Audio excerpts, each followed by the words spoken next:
जहांगीर जदून साहब, कुछ जगहों से आवाजें आने लगी थी कि जी वकला मूवमेंट होगी और ऑब्वियसली वो आप लोग रिप्रेजेंटेटिव्स बैठे हुए हैं, तो I want a confirmation from your side या रिफ्यूजल कि क्या इस तरह का कोई इरादा रखते हैं वकला, कोई लॉयर्स मूवमेंट टाइप कोई चीज चलाने के लिए? देखिए, मैंने वेरी आउटसेट कह दिया था कि इस इशू को पोलिटिसाइज नहीं होना चाहिए। जुडिशरी का और अवाम जो है, पूरे पाकिस्तान के जितने अवाम है उनका इशू है। तो इसको अगर एक पॉलिटिकल पार्टी या ए या बी कोई भी पॉलिटिकल पार्टी इसको अपना इशू बना के चलेगी तो फिर प्रॉब्लम क्रिएट होंगे। लॉयर्स मूवमेंट, देखो, पाकिस्तान बार काउंसिल ने अपनी मीटिंग बुलाई हुई है 5 अप्रैल को।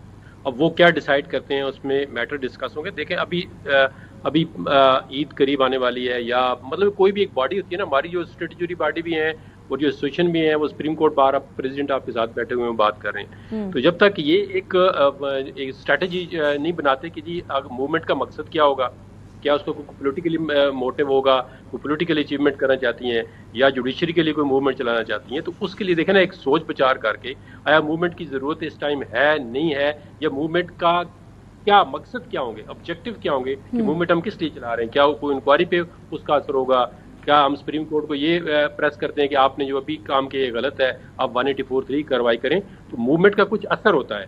तो जजेस के साथ तो तमाम वकला पाकिस्तान के जितने वकला हैं वो जजेस के साथ खड़े हैं, हम तो रूल ऑफ लॉ के साथ खड़े हैं। कोई अल्टीमेट गोल नहीं है, मतलब आप कह रहे हैं अभी फिलहाल इस तरह का कोई अल्टीमेट गोल? देखें, कैंडिडली आई एम सेइंग कि we have the political affiliation, but हम पॉलिटिकल एफिलिएशन को एक साइड पे रख के हम रूल ऑफ लॉ के साथ, हम आइन के साथ खड़े हैं, हम जजेस के साथ खड़े हैं जो रूल ऑफ लॉ के लिए, जो कॉन्स्टिट्यूशन के लिए, जो मेरिट पे काम करते हैं।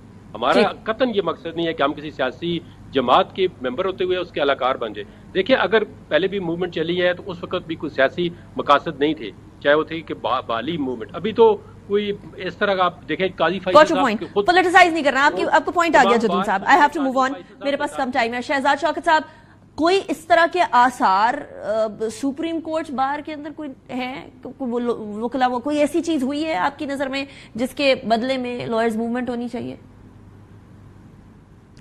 देखिए, बड़े अदब से ये जो ये लोग कर रहे हैं वकला तहरीक की, पहले तो ये भी एक सवाल है कि उनकी कोई रिप्रेजेंटेटिव कैपेसिटी है भी है कि नहीं है। देखिए, supreme court bar association, apex bar association है, पाकिस्तान बार काउंसिल हमारी सबकी रेगुलेटर है, और हम फॉर माई सेल्फ, मुझे तो अभी तक ये नहीं समझ में आ रहा है कि हम किस चीज़ पर एहतजाज कर रहे हैं। सुप्रीम कोर्ट ऑफ पाकिस्तान की फुल कोर्ट ने बैठकर एक लाहे अमल तय किया, हमें उस पर भी एतराज़ है, और अब हम कहते हैं जी हम वकला तहरीक चलाएंगे। तहरीक हिस्टोरिकली दो इश्यूज़ के ऊपर चली है आज तक। मार्शल के ख़िलाफ़ वकीलों की तहरीक चली है, विच वॉज़ वेरी सक्सेसफुल। दूसरी तहरीक चली है जब जस्टिस इफ्तिखार मोहम्मद चौधरी साहब को एक आमिर ने सैक करने की कोशिश की थी। अगेन इन बिल्ट उसके अंदर एक आमरीत के ख़िलाफ़ जहाद थी। मुझे बता दें कि आज we have a politically elected government, उस इलेक्शन पर बहुत सारे एतराज़ात हो सकते हैं, वो अपने टाइम पर तमाम अदालतें, ट्रिब्यूनल्स उनको तय करेंगे जब भी करेंगे। सवाल ये है कि आज ऐसी कौन सी अनहोनी चीज़ हो गई है जिसकी बेसिस के ऊपर हम तहरीक चलाने की बात करें। और तहरीक हमने किसके, सुप्रीम कोर्ट के खिलाफ चलानी है? यानी जिस अदालत से हम अपने दुखों का मदावा मांग रहे हैं उसी के खिलाफ हम तहरीक चलाएंगे। तो जो वकील ये बात कर रहे हैं वो गलत कर रहे हैं, पोलिटिकली लोग जी बिल्कुल गलत कर रहे हैं, लोगों को पॉलिटिकली यूज करने की कोशिश की जा रही है। हम प्रोफेशनल वकला की तरह इस पर सोचते हैं। ये एक इशू है हमारे जजेस की इंटेग्रिटी और उनकी फ्री एंड फेयर वर्किंग के ऊपर एक सवाल उठा है, और हम समझते हैं कि अगर कोई भी इंटरफेरेंस कर रहा है कोई इदारा, उसको इससे रोकना है हम सबको, और इंशाअल्लाह ताला we will stand united on that. लेकिन इस तरह का पॉलिटिकल एंगल ला के हम अपनी लॉयर्स यूनिटी को डिस्ट्रॉय कर रहे हैं। और जहां हम बार बार अदब से अर्ज कर रहे हैं कि जनाब, सुप्रीम कोर्ट ने, एक जज ने फैसला नहीं किया, और शहबाज मेरा छोटा भाई है, वो कह रहा था कि चीफ जस्टिस साहब को फौरी तौर पर सुओ मोटो लेना चाहिए। प्रैक्टिस एंड प्रोसीजर लॉ के तहत अब सुप्रीम कोर्ट के चीफ जस्टिस चाहें भी तो अकेले सुओ मोटो नहीं ले सकते।